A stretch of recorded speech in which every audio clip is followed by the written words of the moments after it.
Bem, gente, é isso. Quem ligou agora, a gente estava falando sobre o pacote de maldades do governo em relação aos servidores e em relação à população em geral. Em relação aos servidores, França, uma dúvida que as pessoas ainda têm é sobre essa questão dos 30%. Porque o aposentado, ele não contribui para a Previdência mais, né? Não, porque ele já... Por que ele não contribui? Porque ele já contribuiu a vida inteira para isso. A aposentadoria é isso. Você isso. contribuiu a vida inteira por um período grande, 25, 30 anos, de acordo com a categoria. Para usufruir da sua e aí aposentadoria. está usufruindo daquela sua contribuição. Mesmo, né? A despesa que hoje o aposentado tem, ela é enorme, gente. Por favor. Então, essa taxação para o aposentado, que esse projeto de maldades coloca, seria de 30%. Tá? Isso é um confisco de salário. Isso é como se a gente estivesse emprestando dinheiro para o governo, mas emprestar, a gente empresta quando a gente quer. Então, não é isso. O governo está querendo tomar, confiscar 30% do salário dos aposentados. E aí, da ativa, acaba sendo 30% também. Por quê? Porque as pessoas na ativa já contribuem para o Fundo de Previdência com 11%. Tá? O Estado quer passar para 14%, a contribuição normal, e quer que os funcionários da ativa façam um empréstimo de 16 vezes, 16 parcelas, de mais 16% do salário. Então, seria como? Então, eu sou obrigada a emprestar 16% do meu salário para o Estado. Surreal. Como assim? Fui eu que fiz a dívida? Foi o servidor que se enrolou? Não. Foi o governo do Estado que administrou mal o dinheiro durante 12 anos e agora está com problema. O problema é de quem? É do Estado. O problema é do governador Pezão, do governador Cabral. Eles é que têm que dar conta do que eles fizeram com o dinheiro nesse tempo todo. Má administração dá nisso, né? E quando a pessoa faz má administração, inclusive, ela é punida legalmente. Né? Se tiver que devolver dinheiro, tem que devolver. Então, é nesse esquema aí. O servidor não pode ser taxado por uma dívida que não foi ele que criou. Sabe por quê, França? Eu fico preocupada que, às vezes, as pessoas pensam que os funcionários públicos recebem uma fortuna. É incrível isso. Tem funcionário aposentado que, se for taxado em 30%, vai receber R$600 líquido do seu salário.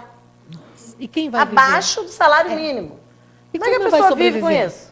E as contas da pessoa, a dignidade da pessoa fica onde? Então, não é possível que o governo do Estado ache normal fazer taxação sobre o salário das pessoas, tanto aposentadas quanto ativas. Né?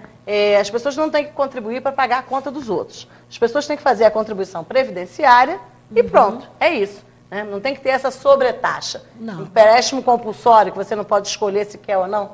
Nada a ver. E outra coisa, gente, com relação aos triênios.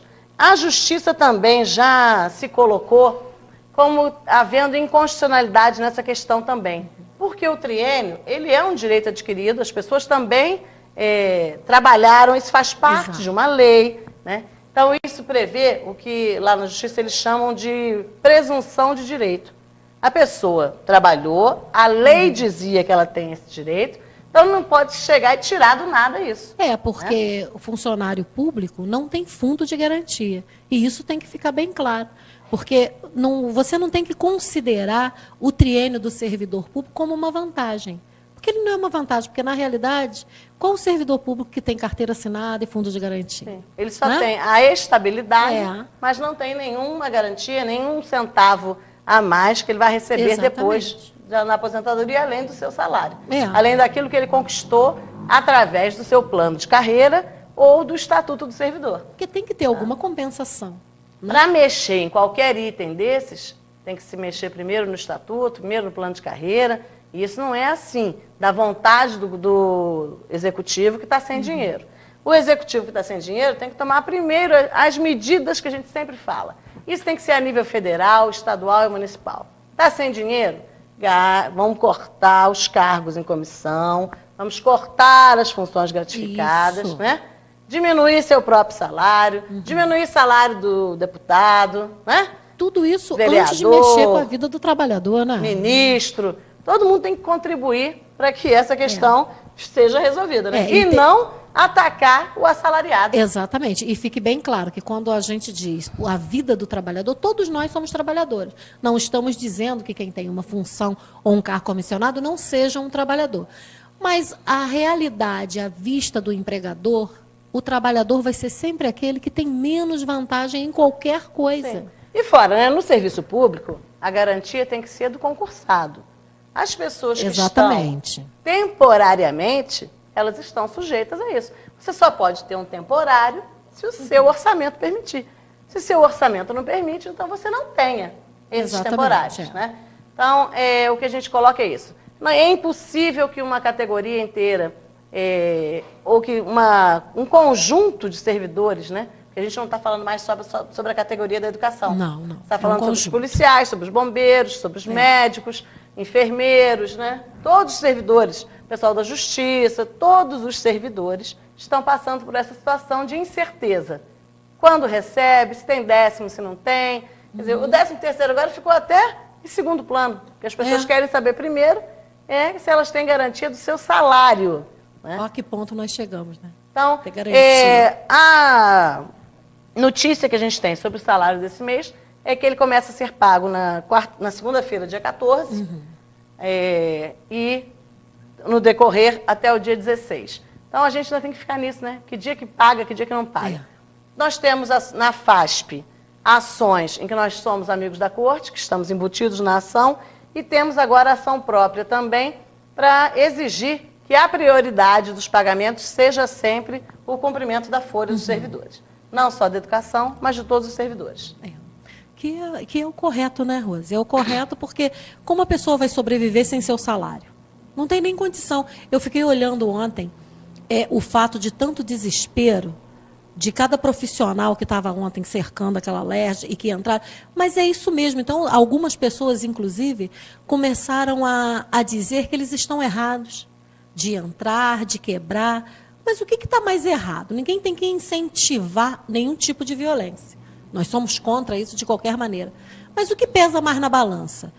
É um trabalhador deixar a sua família sem ter o que comer? Porque isso pesa. Isso é uma violência. Isso é uma violência. Isso As violências que o governo tem feito também tem que ser colocadas na mesa, né? Tem que ser você deixar a pessoa sem pagamento, deixar a pessoa sem condição de pagar suas contas, sem condição de ter, isso inclusive para muitas pessoas, é verba de caráter alimentício. Exato. As pessoas não têm outra fonte sequer para alimentação. Isso é crime, isso é violência. Né? E qual a violência que o brasileiro hoje sofre muito? Operação Lava Jato, gente. Isso é uma violência contra os cofres públicos, porque isso aí deixa muita gente à margem de qualquer situação ruim. Então, é um exemplo, sim, que tem que ser dado, porque o Brasil, ele está assim, né? Ele anda naquela coisa, o político hoje, não vamos generalizar, tá? Mas muitos deles acham que não existe justiça, que eles estão acima de qualquer lei. Sim. Mas isso não existe. Tanto é a prova disso que esse pacote de maldade está cheio de inconstitucionalidade. Estão se achando tão poderosos que estão passando por cima da Constituição. É isso aí. E fora isso, né, gente? Nós temos todo o direito de estar nos manifestando, né? Com certeza. Sempre foi assim. O sindicato sempre defendeu a livre manifestação. E, para isso, estamos convocando os profissionais da educação e demais servidores estaduais que queiram comparecer ao ato do dia 11, que entrem em contato lá no CEP. Qual o telefone lá, França? 2231-4575. Para reservar sua vaga, nós vamos ter transporte. O transporte vai estar saindo daqui de Petrópolis às 15 horas, porque o ato é na Cinelândia às 18 horas. Tá? A gente chama todo mundo para estar participando, pode levar cartaz, faixa, porque nós temos, sim, que defender as carreiras dos servidores públicos, defender a questão da população em geral, né, do aluguel social, da tarifa única, do restaurante popular. Por quê? Se o governo não quer ter essas coisas, então ele tem que dar trabalho, emprego para todo mundo. Para poder mexer em programa social, as pessoas têm que ter emprego. Ele tem que dar suporte para o cidadão. É para isso que eles estão lá. Nós vamos para o nosso intervalo e já voltamos.